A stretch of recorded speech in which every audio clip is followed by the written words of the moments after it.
Let's see. Let's see. Let's see. All right, how about this? Is that working now? Um, I'm just gonna keep talking, guys, and make sure that what's happening is exactly what needs to be happening. So, da-da-da-da-da.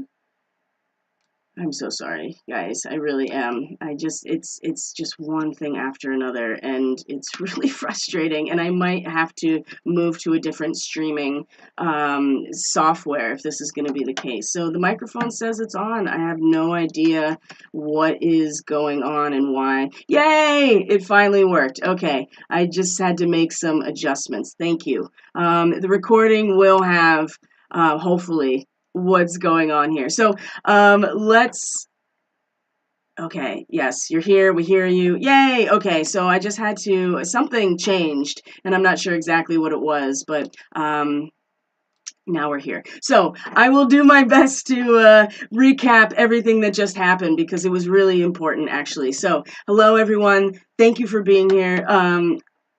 Welcome to Catalyst Energies. My name is Dee. Thank you for joining me. I'm so grateful that you are here. I'm so grateful that we got the message. Thank you guys for letting me know of what's going on. So I just had, apparently my microphone like just turned off. Okay, so, but we're here now. So one of the things that I really wanted to bring up is just how, see, this is a perfect example of just how glitchy life has been since the Lion's Gate and since the rising of Sirius. And it's been intense, and I didn't realize how intense it was going to be until the apex of that full moon in Aquarius that happened last night. And I got to see a couple meteors right before the moon was rising, where I'm at, which was roughly at the time of the full moon itself. So right before that happened, I saw a couple of good meteors. The meteor shower, the Perseid meteor shower, is happening right now. So it was intense, and I'm really curious to see how people are feeling.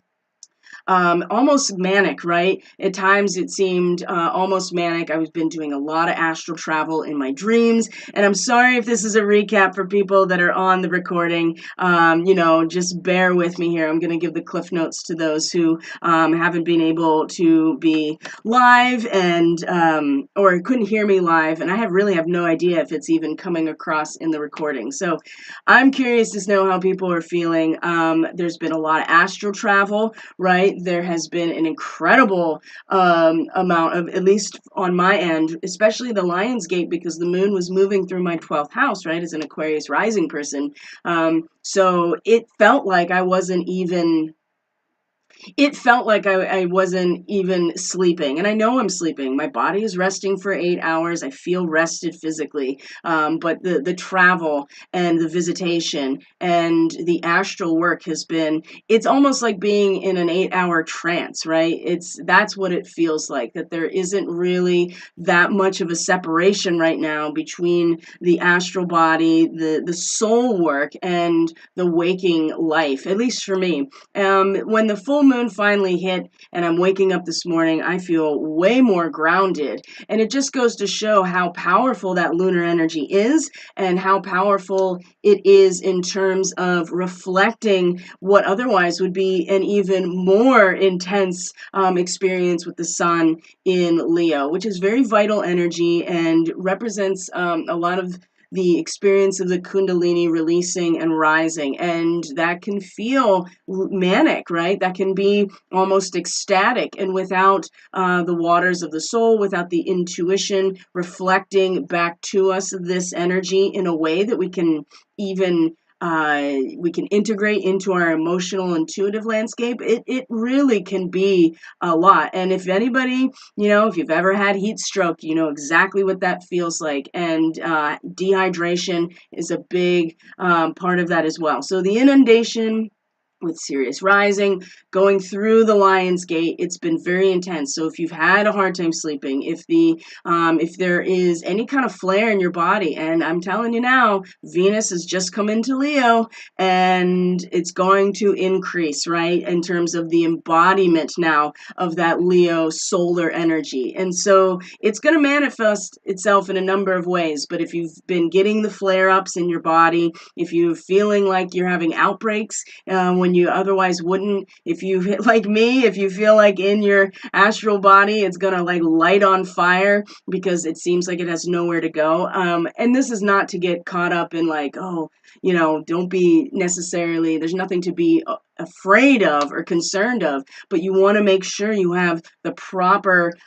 channels in your actual body to allow this intense passion and solar energy to have an outlet. And sometimes it does feel like you have to like push it out through a pore or something. So this Lions Gate's been very essential in this process. So how are people feeling now that I've been able to uh, now that I can actually be heard, right? Major back pain last night and had to take a bath. Okay, yeah, definitely. I've had weird back pain that comes up very suddenly in like the solar plexus area, right, of the mid back, like thoracic into the lumbar. So I'm feeling that too.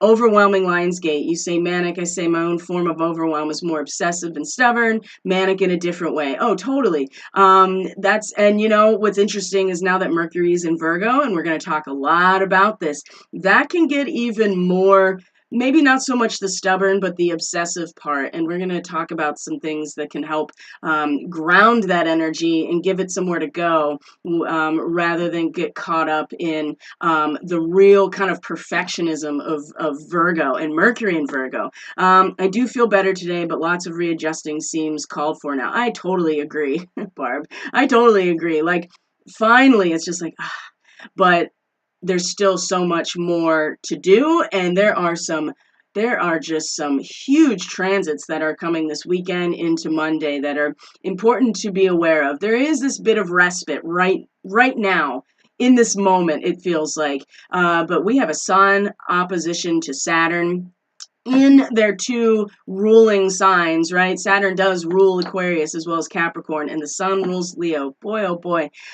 This opposition is going to be very confining. It's going to be very hard for people. And it's also going to exacerbate any type of mania or ego-controlled release of, vital energies in a way that is it's just going to be very difficult. So, but if the full moon was kind of that one moment to be like, oh, okay, I see what this is all for, and I can feel it in my body, so that you're prepared for what is one of the most, I think, one of the more intense astrological transits of the Sun and Saturn, especially in their rulerships. It's going to be quite the showdown between these two energies. I've been short-tempered and have to drink more water. I feel so much better this morning. Took a long sunny walk, and the sun has helped me a lot too.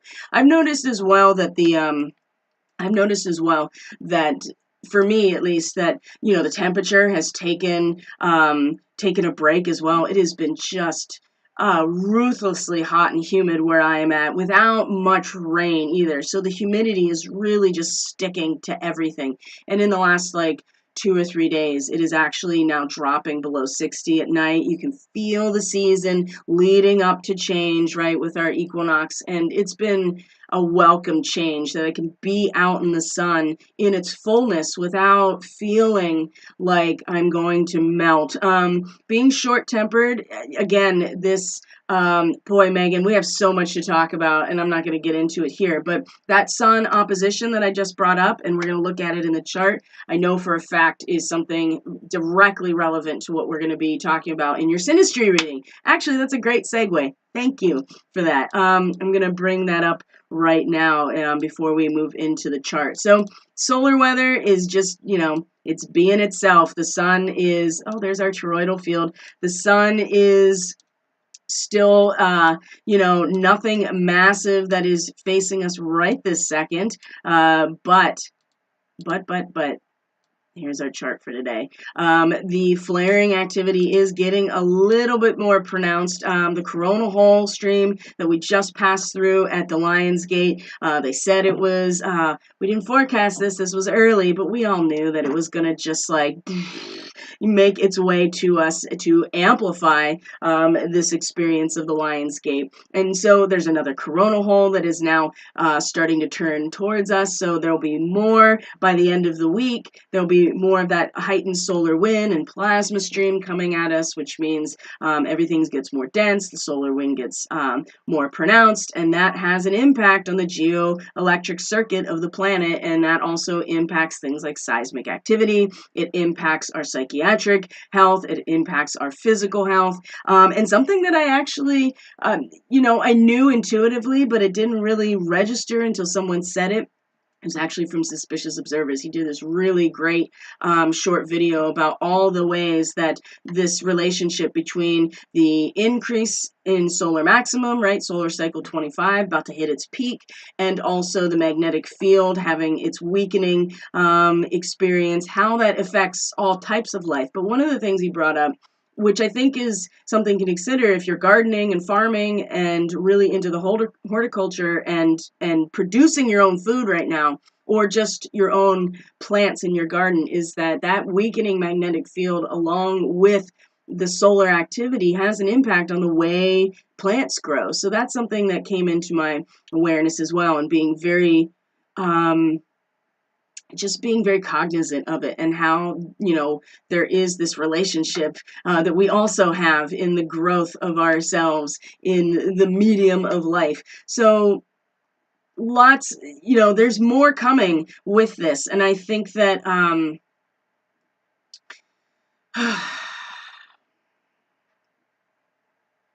okay. I think the best thing to do right now is to go into the charts. Oh, the first thing I wanted to share is Starseed Synastry. So, I never downloaded it. Oh, well, it's on social media. I sent it out to my email list. I will show you a flyer on Monday if that's something that comes up. And so Synastry is the astrology of relationships. And so this particular offering that I'm putting out there now is at a discount right now, as long as I'm keeping it up there. And this really looks at the overlap of karmic relationships with star seeds, right? And so it doesn't matter the nature of the relationship so much as the fact that it is a relationship that you have, and to see where the overlaps are in your star seed origins, how that influences maybe past karmic ties or contracts. Current relationship dynamics seem to get a lot more clarity through these types of synastry in general.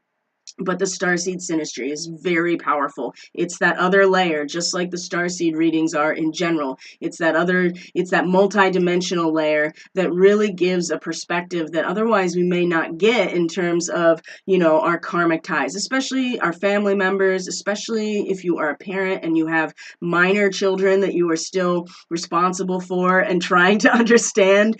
This is a great tool. Of course, in any type of Starseed relationship, your partner, your spouse, your parents, right? Or good friends, people in your life that you're like, I don't understand why I have this connection to you, and I want to understand it better. This is a great reading for that. So like I said, it's on social media. If you're not on my email list, you can get to that through the description box below, and then you get this information in these basically every once every couple of weeks there'll be an email with all of this stuff. And so that's a really good way to stay in touch as well. And anybody that's part of the Starseed Fellowship, which we are meeting today on Zoom, if you haven't gotten that memo quite yet, that's something that you can find through Subscribestar. But also, too, all of these reading sales and even the readings on the website are now going to be offered at a discount for the subscribers. So there'll be more information about that coming in the meantime. So let's get into... I'm going to be keeping you busy with these.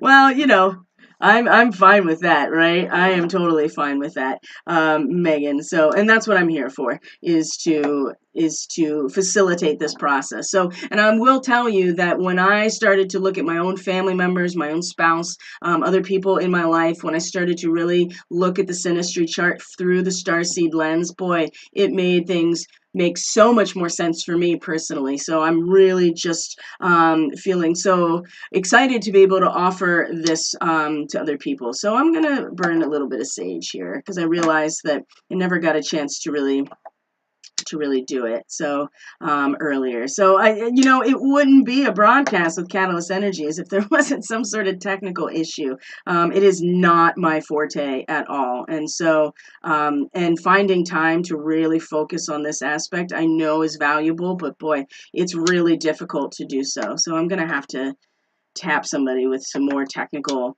expertise in this realm so I can get this on lockdown, because I know it does have an impact. So as well as your likes, subscribing to this content, sharing, commenting, it all definitely helps this channel to grow and for this this space to reach a larger, not only audience, but community, right? So, and I'm looking forward to today's Starseed Fellowship. So, my friends, here is August 12th.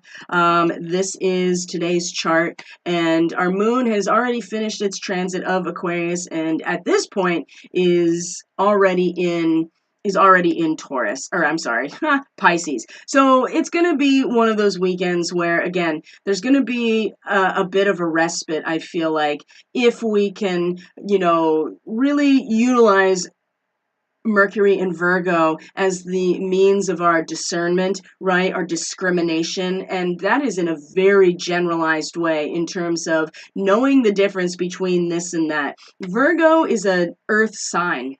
And this is really important to start really literally wrapping our heads around with Mercury here, because we're going to have Virgo season very soon, right? We're going to have a third quarter moon next Friday. We're going to talk about that with the moon in conjunction with Algol, the Pleiades. We're going to have a kind of a coming back around to not only the last lunar eclipse that we had in June, where the sun was in this position, but again, it's the sun will be in conjunction with the galactic degree for Atlantis in late Leo. It'll be in a square to the moon in conjunction with the Pleiades. So again, the story keeps coming back around. I mean, we have so many opportunities that are just written into the cosmic time clock and the code to allow us to, in some ways it can just be so exhausting to continue to open these wounds or to rehash the same dynamic. But I assure you, it is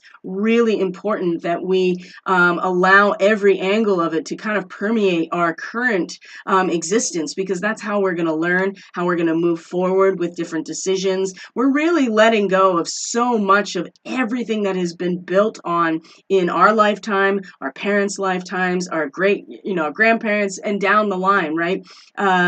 This is, it's exhausting and it's painful. And in many ways, it almost is like, can we just get on with it already? But trust the process, and to love the process, love yourself, love your connection to source, realizing that loving God or source or divinity is how you love yourself, right? And to love yourself as much as you do have love for life or for God or for great spirit or sacredness. And this is really where the faith is going to reestablish itself. Now, something that came up I've been watching, The Dark Journalist. If you guys aren't watching, especially right now, it's going a lot into the whole Mar-a-Lago thing, and there's more to come. And he actually referenced one of the first videos he did for the X series, which is about Trump and his uncle's connection to Tesla and Nixon, surprisingly enough, and some sort of like time capsule, and how this is all coming back around in terms of the UFO file, quote unquote. If you're not listening to it, I really recommend it right now. I'm impressed, honestly, and that takes a lot in terms of content creation. He's really doing his homework, and this has been years in the making of him really not falling into kind of the sexy, sensationalized aspect of the UFO file. And I think it's really paid off in terms of his discernment as well. So one of the things that from a podcast that was years and years and years ago, one of the things that he said that had nothing to do, it had nothing to do with now, but it really rang true. And this is a big part of where the nodes are right now that I want to bring up, because that full moon that we just had was, in a T-square, not only to Uranus, but is, the nodes are still part of this picture of all the fixed signs right now, which is, get behind that which will lead you to value, essentially. And value is really the Taurus buzzword right now, and value, inherent value. And with the South Node in Scorpio, it does feel like, when we realize that the South Node represents the tail, right? The momentum to move us towards our soul's destiny, to have confidence in where we've been, and to know that that will propel us forward. I think that that's going to be really essential in terms of getting behind what will lead you, or in some ways push you, give you the momentum forward towards inherent value. And knowing where Taurus is in your chart and how it impacts other aspects of your chart is very important, I think, to understand the specialized, individualized story that is your narrative. But in general, to allow us to be pushed forward, to give us the momentum of where we've been, and for all of the negative ways that the scorpionic energy has been used to exploit, to manipulate, to use illusion and lower 4D magical practices to create something seemingly out of nothing, right? Which is really just extracting the inherent value of life and communion in order to, exploit for somebody else's gain. This is all the dark side of Scorpio, okay? For as much as that has been the case, we can use that, not only that awareness, but also the even more base idea of what Scorpio really represents, which is communion and faith and trust of what can come forward. And as a result of our cooperation with each other, that we are truly more than what we individually are without that communion. And that's why Scorpio in the 8th house is such a dark and abysmal place, because power dynamics are created as a result of what we each individually invest into this space. And our investments, the return on the investment of the central bank is over, right? And this is really, we've talked about this many times with this South Node in Scorpio. So allow the base nature of communion, faith, trust, cooperation of Scorpio to propel us towards what is inherently valuable, right, with this node, this nodal axis. And especially because, Uranus is going to station retrograde at the end of this month. Before this lunar cycle is over, the ruler of Aquarius is going to station retrograde right where it's at, 18 and 19 Taurus. And over the next, 4 to 6 months, basically, Uranus is going to be retrograde, and we'll come back to this point again. But the nodes will continue on in their transit through the more of the contraction and the descending through Taurus. So there's something, and if you really look at this here, right, you see that Lilith and Neptune today are in a trine, and they're both in a sextile to Mars in conjunction with the Pleiades, right? This is important to keep in mind too, because Mars here, man, the patience that has been necessary not to get baited into forcing something that is not ready and is not naturally ready to be released is something that I felt really strongly over the weekend. And again, it was in a very deep, almost astral place. It certainly was had to do, at least for the Aquarius people, when it comes to Taurus and Uranus and Taurus in particular. And Mars here too, because Mars was in a square to Saturn in Aquarius. It really has about where's your power coming from, and Mars is in its detriment in Taurus. We've mentioned this many times and talked about it. It is, the patience is not Mars's thing, right? And so the baiting has been you could see it everywhere. And I know that I experienced it in my own way. And it certainly was exemplified in the most obvious way on the 8/8 with what happened here in the US. So in some ways, if you get pulled into acting before it's time to really adjust to the situation, if you cut the head off Medusa before you're really ready to do so, I mean, it could certainly have a negative impact. And I think that you can see that happening all around us. Okay, so we come into this weekend and we understand here that the Sun and Uranus are or Sun and Saturn are going to be in opposition.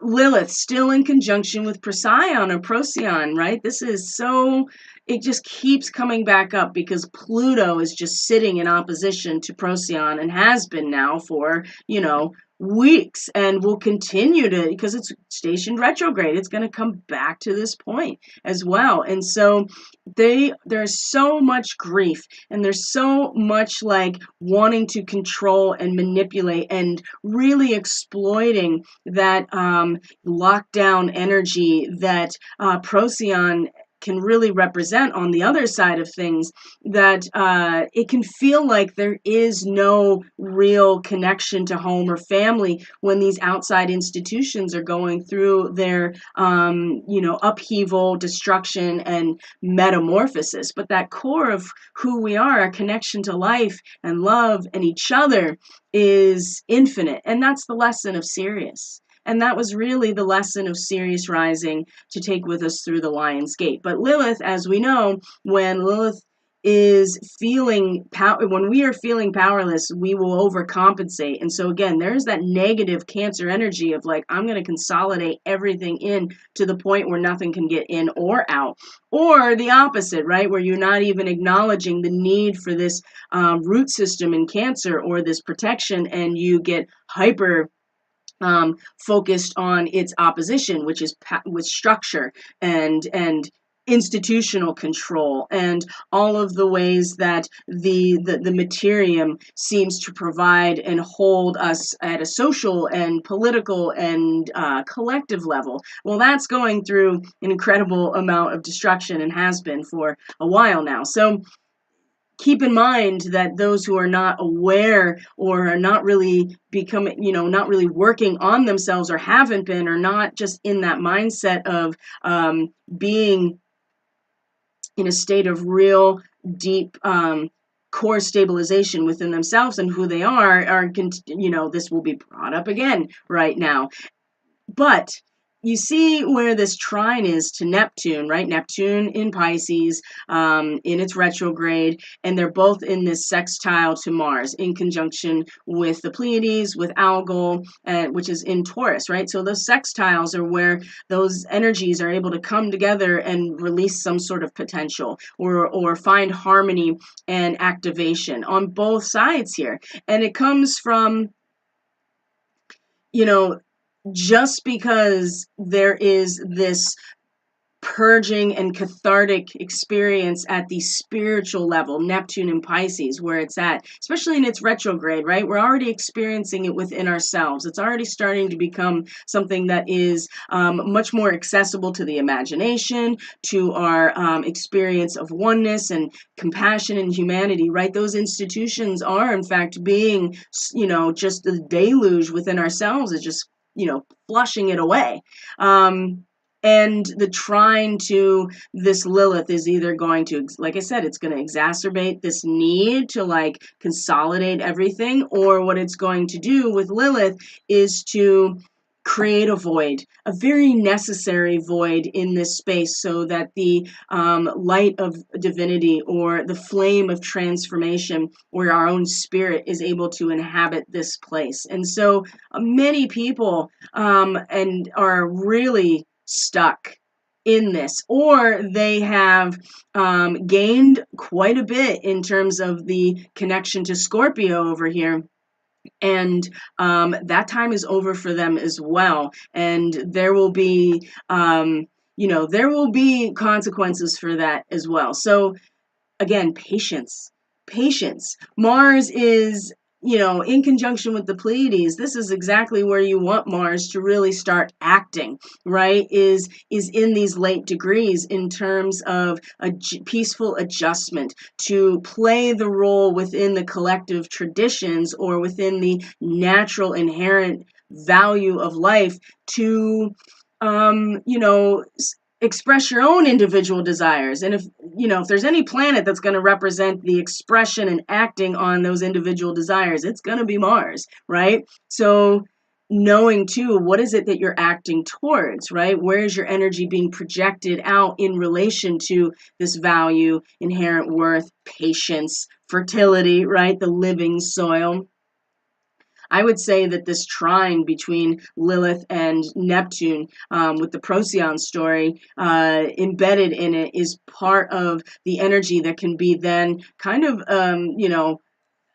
applied to what is it that we are really acting out, or what is it that we are releasing in order for something even more powerful and more in line with our higher self? What is it that wants to come forward, and what is it that it's now time to start acting on? I think that's really important now that that square with Saturn has already passed. So when we look at let's see here, the rest of today, like I said, the moon moving into Pisces is a really kind of like, you can kind of just like dissolve your own emotional state into everything else, like into this compassion, into this love, into this sense of imagination and dreaminess. And when the moon over the weekend meets Neptune, boy, there's going to be such another like cathartic purge through each of us individually. It's going to be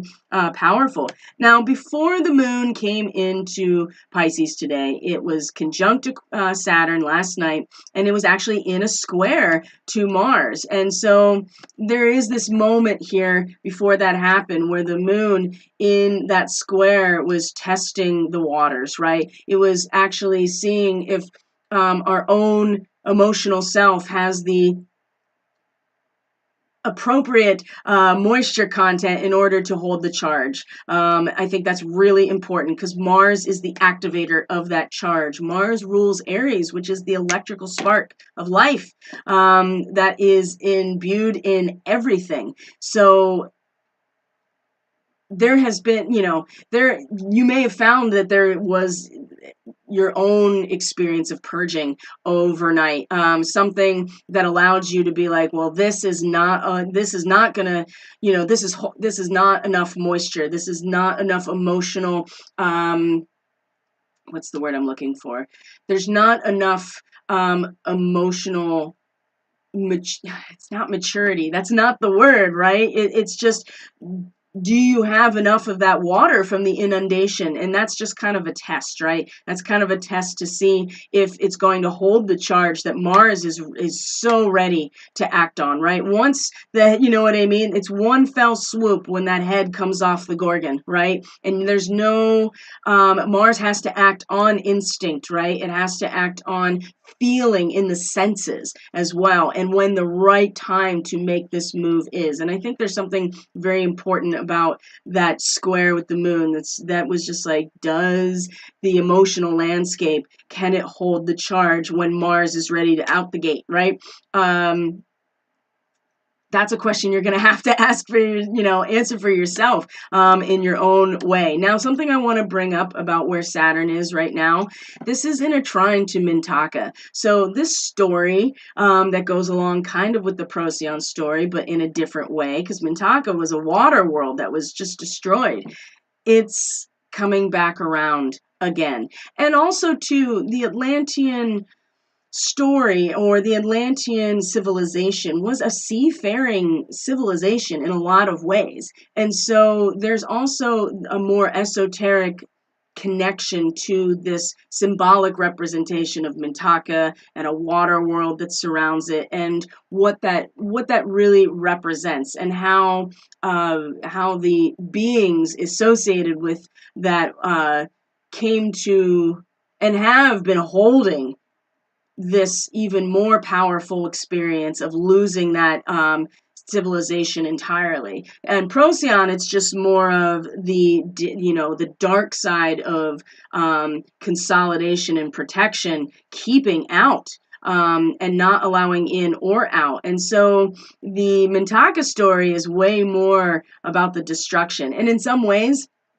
I was having a conversation, I think this actually with Megan, who's on the chat right now, and it's about, you brought up something about Superman and how, he's from this planet Krypton and it's destroyed. That's much more in line with the Mintaka story. Is like there's nothing to go back to, right? Just like Atlantis. There's no going back to this. There is only going following the fractal of life as it continues to unfold into new directions, new evolutionary patterns, right? And I think that there is something to be said for this story right now with Saturn in its retrograde in a trine that is going to be, this is where I think that people are really going to start feeling it when the sun comes into that opposition. So let's actually look at that because, well, we'll get there. That's going to be, I believe, on Sunday. So Saturday is the 13th.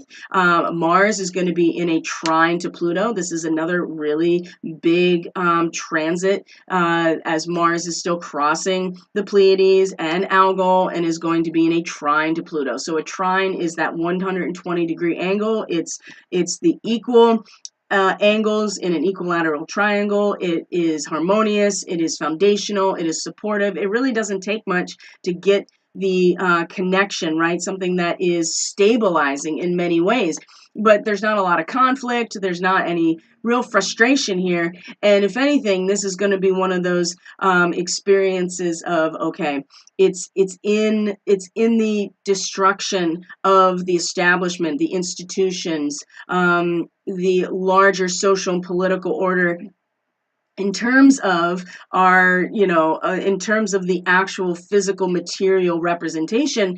That right there, this is the direction that we can really allow that energy to charge out, that is simultaneously active but also very peacefully adjusting, right? There's no agitation or anxiety here, and there's an incredible amount of power that comes from our very soul, right, of Pluto retrograde in Capricorn, that is going to stabilize and really ground this energy. It is so much bigger than what we're experiencing on, boots on the ground right now. And when you can really look at it that way and tap into the incredible amount of energy being released with Pluto and Capricorn, it is a grounding experience here. So that again, when Mars charging forward or charging out or acting in alignment with the instinct based on inherent value, this is very much like the warrior energy of the Pleiadians, which, they've been branded so much as like just strictly the feminine, and so many Pleiadian starseeds, which there are many, have really pushed this part away from the self, which has left them to be, just kind of stepped all over as empaths, right? And have really bad boundaries emotionally and energetically, and certainly to have not a lot of boundary within themselves either. Now that can really be a benefit in some ways, but in other ways, especially when it comes to the scorpionic aspect opposite the Pleiades, this has been where that has been utilized in a negative way, right? And then you come around to the Procyon story again. There's a very powerful connection here that is still unfolding when it comes to the Pleiadians and Procyon, because there's something there that they are linked together with that is still coming forward. And part of the Procyon story is that it's so intimately connected to so many of us that I don't think it really came online, and for me, until I was really ready to fully engage with the raw essence of it. Right. And we saw and experienced that a lot with the Let's Get Serious Lionsgate live stream that I did with Kiana. Like that started to really pull in just how deeply painful and intense and raw this experience is for those starseeds. So this, on the other hand, though, this is where we can take that energy and not get emotionally attached to it, but also be in our feels sense-based, our feels in terms of the magnetics and the natural rhythm that we are just as much a part of. And that's something the Pleiadians are really able to guide and hold a space for, because that's really what they represent, is this balance of polarity in a very natural way. And so it needs this outlet, and I think that this trine here is a big part of this on Saturday, which again, here is that kind of respite and a sense of grounding for this process, especially because the sun is going to be in a degree. 21 degrees Leo is really where like a premature expansion of spirituality or consciousness can be very intense, and sometimes it's negative, sometimes it's ludicrous, the first experience with spiritual teachings. And this could also be a very ecstatic experience, especially if for people who are not awake, right? And they're just kind of the standardized NPC, right? Or whatever. They're just standardized products of their culture. They haven't really consciously started walking this path of spiritual expansion, but they are in they're having a very spontaneous ecstatic moment, or sometimes a kind of intoxication that's usually premature.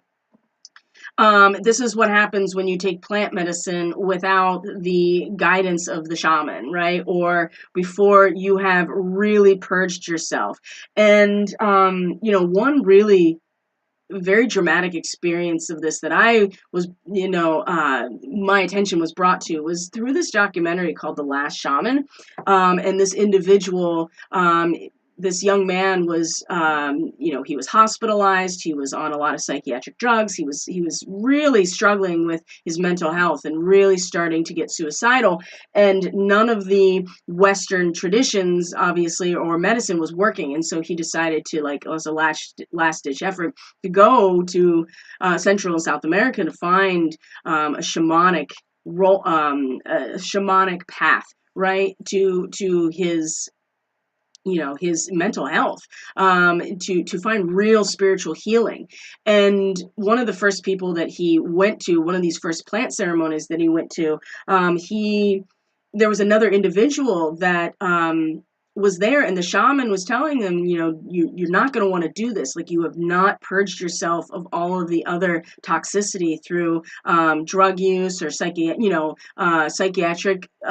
drugs and meds as well, and your diet. You have to really set yourself up for this, and there's a real danger when when the ego reacts to this energy. And that individual did not take the advice, or not even advice, like the guidance of the shaman, and still went through the plant medicine. And this person, he died during the ceremony. And how traumatic was that for other people as well? But the idea here is that when you're brought prematurely to these experiences, people get very confused, and we haven't even gotten here yet. This is tomorrow's sun, placement. So it's important that we've been allowing what energy needs to be adjusted in the wake of this Lionsgate and Eye of the Needle experience, so that when we get here, we are able to keep ourselves grounded, while perhaps others who maybe need this experience, maybe not. Regardless of whether they need it or not, this is something that's going to be brought to the awareness and experience. And there is a real danger here. So this Mars trine Pluto, I also think, is one of those grounding rods for something over the weekend, so that we're not necessarily caught up in this potential experience. And so the moon will be in Pisces, like I said, so you can either find yourself getting totally swept away by the imagination or fantasy or escapism or all of the things with Neptune and Pisces and the moon here. Or you may find yourself really finding your connection to source, to love, compassion, in order to really, and to exercise that faith through love in whatever way it needs, to be experienced or expressed in your personal life, right? So not everybody is going to gracefully move through this weekend, but I think the people here can get at least a heads up what's going on. Now the moon is going to be in Pisces, which means it's going to be opposite Mercury, right? And so here's the other part of the discernment with Mercury and Virgo. Now remember, Mercury rules Virgo. It's an earth sign, but it is about the mutable energy of the mind, to analyze, to discriminate, to discern, to be committed, to mature, right? And so the mind is very capable of moving these pieces around, putting them where they belong, being meticulous, being organized, right? Getting our mind organized. Now, there may be this sense of like, I need to kind of instruct people as we go into battle here, and really feeling that, well, Mercury is opening the mind to receive some type of some measure of like, here, you know, not so much you've proven yourself. I know that seems so kind of like, oh, you've proven yourself, but this is more of when we have, the root system. I guess that's really the thing to consider. The root system is what produces beautiful flowers. And what's the root system? That's Cancer, right? That is the Cancer archetype, and the moon represents Cancer. So that sense of root strength is what allows the flower of our own rebirth, our creative expression, to really be in its fullness, right? Again, there's that water, that inundation, and the lattice structure of what kind of contains our vulnerability. So when we follow in the footsteps of those who have come before us in this way, so there's something here that I think is going to be very tricky about staying connected to what traditions are working and moving past the ones that don't, that I feel like is going to come up big time this weekend. If we follow the footsteps of the predecessors that are strong, that are producing beautiful flowers, right? Like when you find a strain that is really working and you continue to propagate it because you're like, wow, this is actually creating this. And I say strain of like plant or flower. One receives something, right, which is the beautiful flower and the scent of it, and truly pollination. I think that has a lot to do with it as well. So the true disciple is the blossom that crowns a long series of incarnations, a long series of planting of this particular type of plant or strain, right? And so opposite the moon, I think it'll be very easy to get pulled into this sense of like valor and responsibility, to kind of lead people in some way. And there's nothing wrong with that. It's just this opposition right here is number one, we're talking about an axis that has a very strong connection to Sirius again, right? And this is about the root system. And you can take people, you can kind of step into that general, officer instructing the troops through battle type of thing all you want. And there's something to be said for that too, but this opposition about our feelings and our mind and our discernment is going to be very heightened, and perhaps this is more about conceptualizing our role in that blossoming, our role as the individual, committed, mature person, as opposed to kind of just getting swept away in the battle and being like, this can be one of those kind of moments of just like, oh, it's starting to feel a little like martyr-y, right? And just be on the lookout for that you can martyr yourself all day long, and you can feel like you have to in some ways with this moon in Pisces.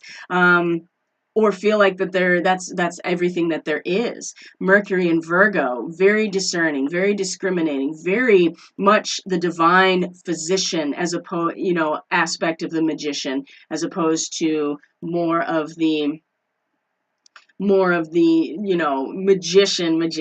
of the energy of Mercury and Gemini, for instance. So this is going to be another one of those, grounding rods in some ways over the weekend. So when we come to Sunday, here is where the opposition with the Sun and Saturn is really strong, and exact, right? It's exact. And so while there is a very powerful expression and kind of vital energy outwardly, and identified with our role on a spiritual mission, right? Right? We have a message. And our hearts are carrying that message, and we're ready to fly forward with that, go on the mission, right? Like a carrier pigeon. The opposition to Saturn, right, is especially in Aquarius, is that what has already been established, right? This is about having an appreciation of everything that has already come forward in this so far, in this social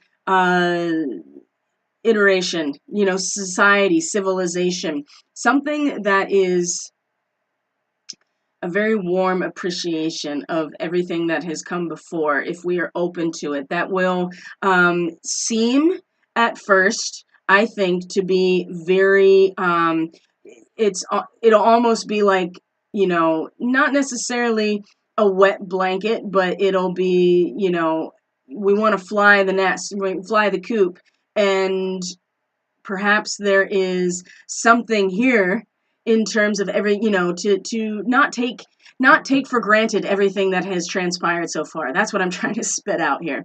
Not to take it for granted, right? To not expect that the world owes you anything, and especially don't expect necessarily anybody to respond to your spiritual mission that you feel so endowed with. And it is, right? It's in our hearts. We're all feeling it. This opposition is going to be dad putting the foot down and be like, well, you're still, there's still a sense of not taking this for granted, right? And you don't necessarily want to fly the coop before you have the message. Does that make sense? And Saturn in Aquarius, especially in the retrograde, it has been very dense. It has been incredible internal pressure. You may find yourself being grounded when you don't want to be, in terms of resonance. And I'm not suggesting that you should just, kind of sit down on the floor in a huff, right? And be like, well, I'm not going to do, the world owes me something, right? But we owe each other the world. And that's actually a line from an Ani DeFranco song, which I really, really like. And that is the fundamental energy, I feel like, of this opposition being brought to our awareness. So if we want, if we want to grow as a society, if we want civilization to grow up, then we also have to, not take for granted everything that has given us some basic opportunities from this society to start with. And that will be, I think, a lot more useful of this incredible opposition than just like the child in us,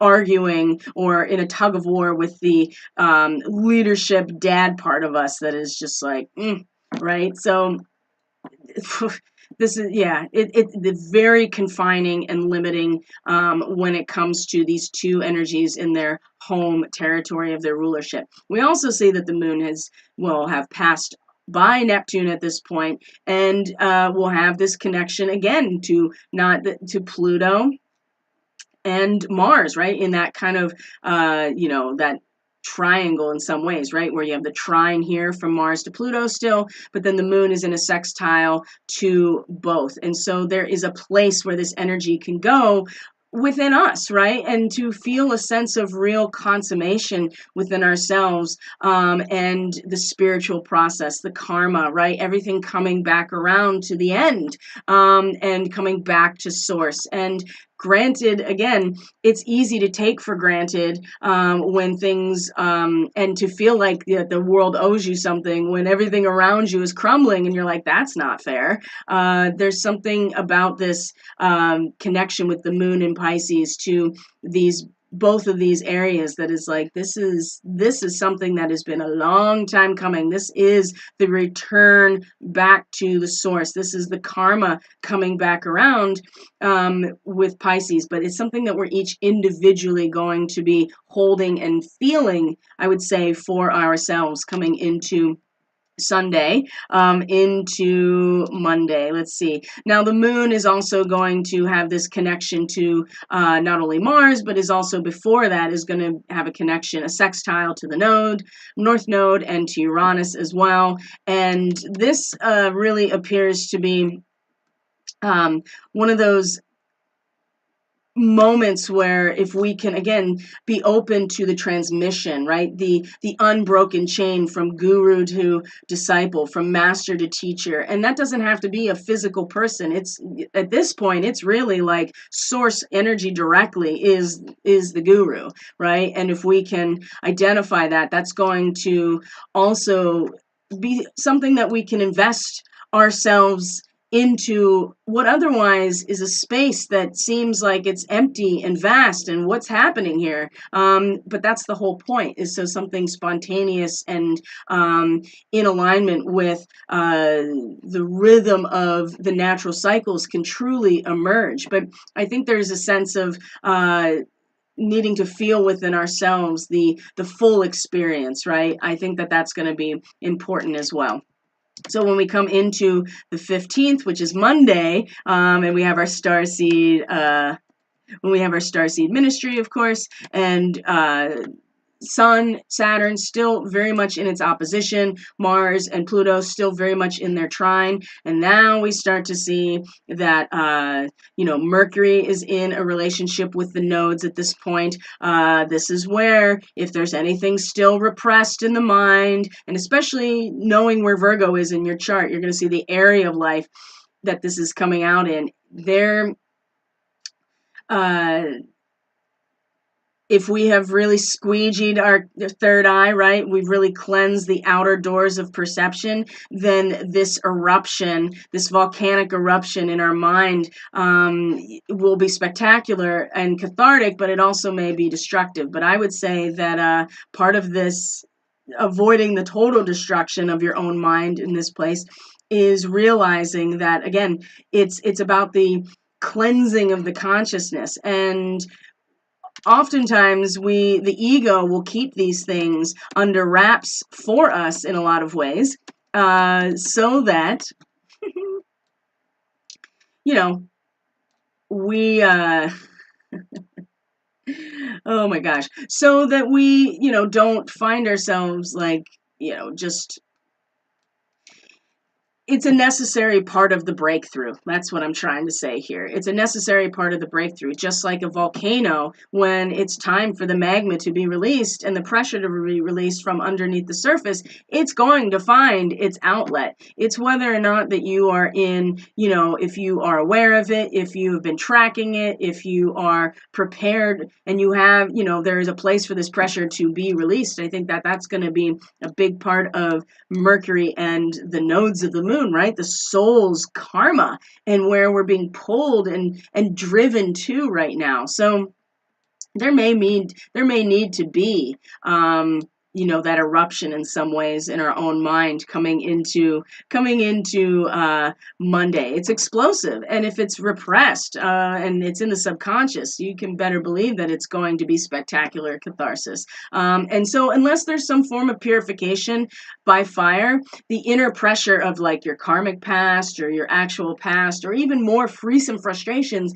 are going to shake up everything, even the very foundations of your personality. So this is it will be spectacular. And again, this weekend really does feel like this respite moment to kind of get ourselves last bit of like kind of reorganizing ourselves as we start to step forward into a whole new world.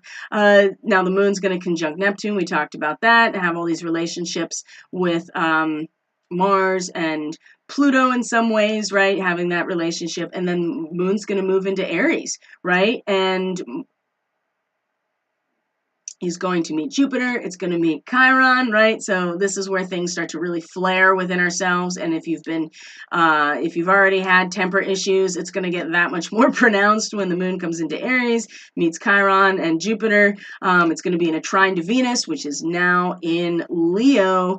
And as there's one thing I really want to bring up here as we look through the rest of the week. You can just see that it's, Mercury is going to be in a trine to Uranus. Here we go again with kind of like, where can we apply or find grounding or stabilization with what is otherwise very intensely disruptive and very strongly driven energy in this Taurus realm of inherent value and worth. It's, we can put our mind towards like, okay, I have somewhere to go, right? The swimming race, right? It's an individual, each doing the best they can, but there's actually a collective goal now. So to keep our mind, keep our eyes on the prize, that's really what is going to help ground this Uranus energy. And Mercury is the individual consciousness. Uranus is the collective consciousness. So they are at different octaves of each other, but they are stabilized. And that's when you have true resonance, right? And this is going to be resonance of resources, resonance of the material nuts and bolts of reality. The sun in a trine to the moon on Monday. That's very Monday into Tuesday. That's going to be very balancing, I think, in terms of the fire within us, thankfully.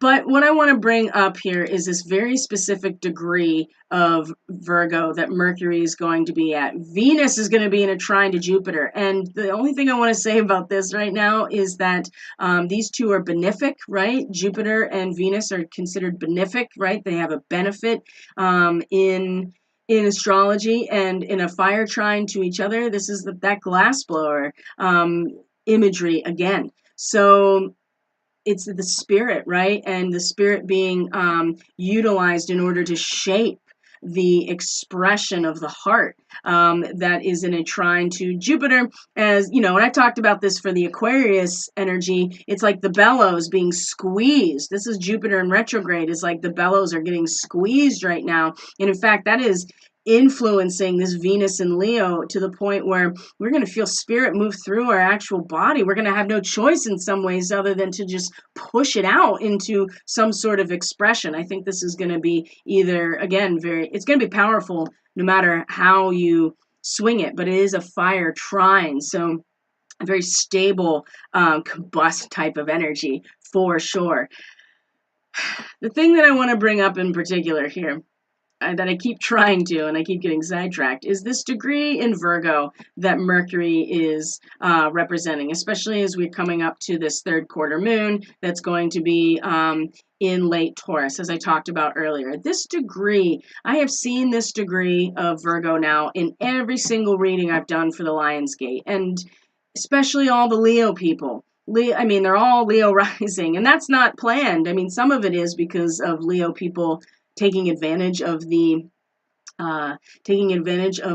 lunar transit sale readings, but not always. And this degree, the Mercury, is very important. I can't stress enough how important it seems to be, because it is going to really represent here this kind of royal coat of arms, this breastplate of the high priest, this armor of God in many ways that we are bringing into our own mental awareness, and certainly being able to conceptualize and bring over our own consciousness. This is really, really important. And for the Leo rising people that I have read for, this has been their second house cusp over and over and over. And you know what? This is in a square to Mintaka. 22 Virgo is in square to 22 of Gemini. What does this mean? That means it's in a quincunx, a 150-degree angle, right? The 7, as it were, with Saturn, right? There is a powerful transmutational moment here when we really step into this role. This is not something that you choose to do. This is something that you choose to accept, right? And from there, you become very patient and resolute and taming of your vital energies through the use of, there's a use for these crystals and these rocks and minerals and gems, because they represent all of the different ways that vibration and frequency can be modulated or directed, transferred, insulated, whatever. The idea is that we choose to accept in our own consciousness this role, right? That we walk into something that is more than just ourselves, but we in fact have to still be involved in it. This quincunx to Saturn is going to be kind of this moment here of adjustment. So it might be a bit of a wild card here when we get to this third quarter moon and pass on, but that's okay, because the wild card is probably going to be based on this third quarter moon that will require us to restructure and reorganize our own consciousness based on everything from this full moon up to that point. So this whole week really is this opportunity to really go through the dissemination process of the full moon, of the integration of polarity that we experienced fully with the full moon, and needing to now kind of reorganize ourselves internally. And this is going to bring up, again, it's going to bring up the eclipse from June, which inevitably brings up the Procyon or Procyon story because of the eclipsed moon being in Scorpio, but this time the moon will be in Taurus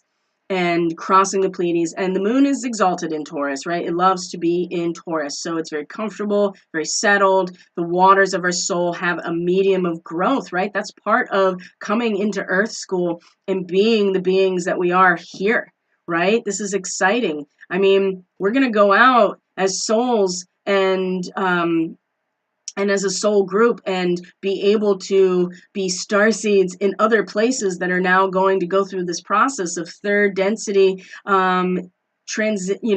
ascending back into spirit, right? And this is a grand experiment in a lot of ways, and I know that it might be disconcerting to some people in terms of like, I don't want to be an experiment, but just know that we as souls have chosen to descend into this for this reason. So there's something really strong about this, and to keep in mind that Mercury will soon be, after next weekend, will be in an opposition to Neptune, and then it'll go into its retrograde shadow. So anything that you need to like sign or put into action, any contract, any kind of mercurial thing, whatever you get to organize within your own mind or use your mind to organize or get into proper formation, now's the time, because when Mercury starts to get into its retrograde shadow, you're not going to necessarily want to embark on any new types of